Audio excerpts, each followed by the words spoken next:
وہ وطن سے جلا وطن کر دیں گے. جلا وطنی تو یہاں تک کہ یہ حدیث بھی جلا وطنی بتا رہی ہے. یہ ہو نہیں سکتا. حق کی دعوت اٹھتی ہے تو ماحول میں کشاکش اور کشمکش ضرور برپا ہوتی ہے، بشرطے کہ حق کی دعوت ہو، حق کو خول پہنایا نہ گیا ہو. آج ہماری ایک بہت بڑی تعداد اس غلط فہمی میں مبتلا ہے کہ یہ مولویوں کو، یہ علماء کو تو دین بیان کرنا آتا ہی نہیں، یہ تو لوگوں کو دین سے دور کرتے ہیں، یہ جب بیان کرتے ہیں تو لوگ بدک جاتے ہیں. یہ بڑے احمق الناس اور کھوتے لوگ ہوتے ہیں جو ایسا سوچتے ہیں. دین کی صحیح دعوت جب بھی اٹھتی ہے غلط ماحول کے اندر، وہاں رد عمل ضرور اٹھتا ہے. اگر دین کی سچی دعوت اٹھے اور گناہگار ماحول کے اندر، کفر و شرک اور بدعات کے ماحول کے اندر اس کی مخالفت نہ ہو تو سمجھ جائے کہ دین کی سچی دعوت نہیں اٹھی ہے تو اس کو خول پہنا کے، اس کو کیپسول میں ڈال کے بیان کیا گیا.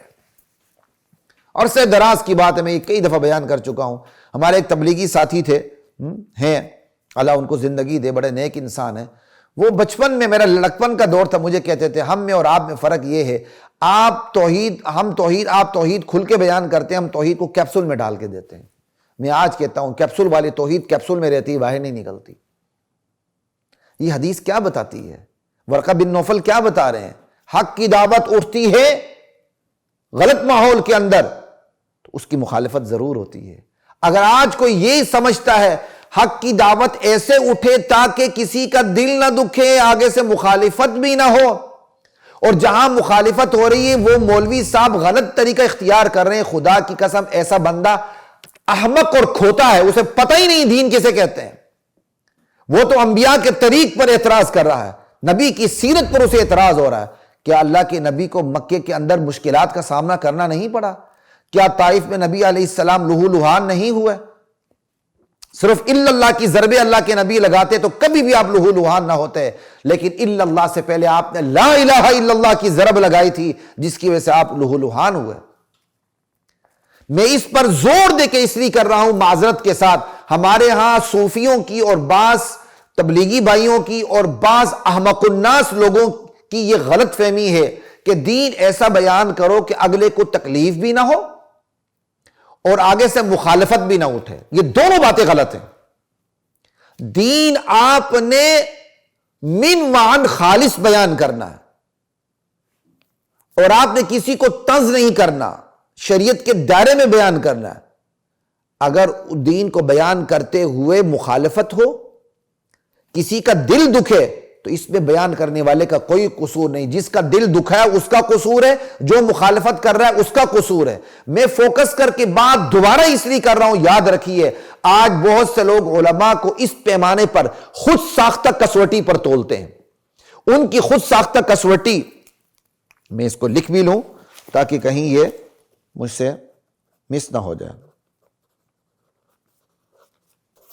خود ساختہ کسوٹی یہ بنائی ہے کہ دین تو وہ ہے جب بیان کیا جائے تو اگلے کا دل بھی نہ دکھے، وہ بیچارہ ناراض بھی نہ ہو، وہ منہ بھی نہ بنائے، مخالفت بھی نہ ہو، بس اسی طرح دین بیان کرتے جاؤ.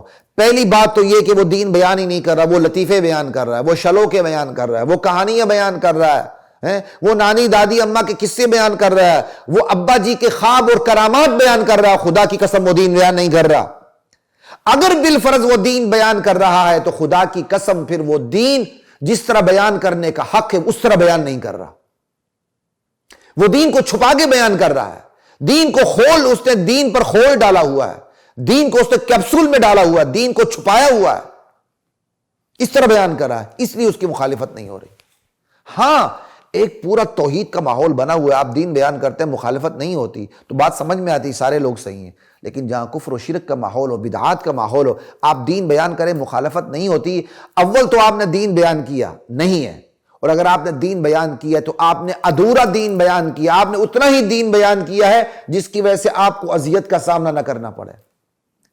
تو آج ہمارے بہت سے جاہل صوفیوں کی اور ہمارے بہت سے نادان تبلیغی بھائیوں کی اور بہت سے احمق الناس لوگوں کی یہ غلط فہمی ہے کہ بھائی دین ایسا بیان کریں کہ اگلا تکلیف بھی محسوس نہ کرے اور مخالفت بھی نہ کرے.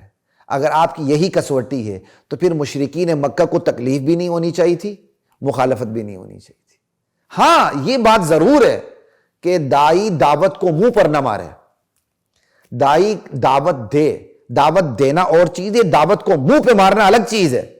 دائی دعوت دے، دو ٹوک، بے لاگ، بے لچک، اس میں کوئی ایم شیم ایچ پیچ ادھر کی باتیں نہ کرے. بینات، فاصدع بما تؤمر واعرض عن المشرکین، دین کھول کے بیان کرے. وہ طریقہ کار الگ ہے، لیکن دین کھول کے بیان کرتے ہوئے کسی کو دکھ ہوتا ہے تو جس کو دکھ ہوتا ہے اس کی غلطی، جو مخالفت کرتا ہے تو مخالفت کرنے والے کی غلطی ہے. اس لیے یہ احمق، یہ نادان ہمارے بعض تبلیغی بھائی، اور یہ بعض، میں ہر ایک کی بات نہیں کر رہا، اور بعض داندان صوفی اپنے دماغوں کو ٹھیک کریں. یہ ان کی بہت بڑی غلطی ہے جنہوں نے علماء کے بارے میں یہ سوچا ہوا ہے کہ بھائی یہ تو دین بیان کرتے تو مخالفت ہوتی، لوگ دین سے دور کرتے ہیں. پھر ان نبیوں کے بارے میں کیا خیال ہے جب وہ محشر میں جمع ہوں گے تو ایک بھی امتی ان کے ساتھ نہیں ہوگا جو ان پر ایمان لایا ہوگا. پھر اللہ کے نبی کے بارے میں کیا خیال ہے کہ اکثریت عرب کی پھر بھی ان پر ایمان نہیں لائی تھی. لا الہ الا اللہ. اس لیے ان چیزوں سے باہر نکلیں، دین کی حقیقت کو سمجھا کریں. تو یہ صاف الفاظ بتا رہے ہیں کہ آپ کی قوم آپ کو نکال دے گی. کاش میں اس وقت جوان ہوتا، کاش میں اس وقت زندہ رہوں جب آپ کی قوم آپ کو نکال دے گی. حضور تعجب سے کہہ رہے وَمُخْرِجِيَّهُمْ، کیا وہ مجھے نکال دے گی؟ آپ نے فرمایا ہاں، کوئی بھی شخص، ہر وہ شخص جو وہ پیغام لے کر آئے جو آپ لے کر آئے، اس کے ساتھ عداوت ضرور کی گئی ہے.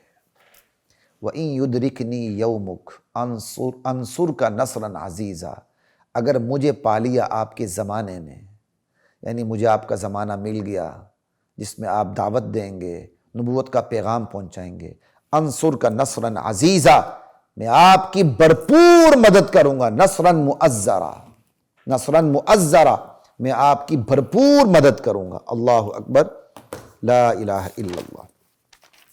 اچھا جی، یہ تو نوفل بن ورقہ بن نوفل نے رضی اللہ تعالی عنہ نے، حضرت ورقہ بن نوفل رضی اللہ تعالی عنہ نے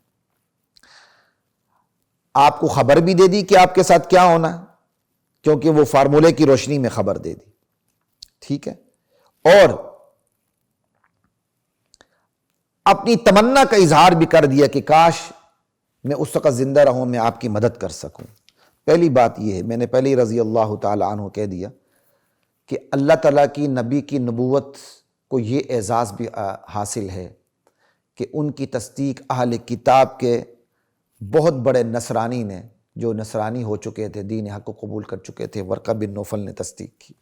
سب اہل کتاب میں سے سب سے پہلی تصدیق حضرت ورقہ بن نوفل رضی اللہ تعالی عنہ نے کی، اور صحیح ترین قول یہی ہے جس پر اتفاق بھی ہے کہ ورقہ بن نوفل مسلمان ہے.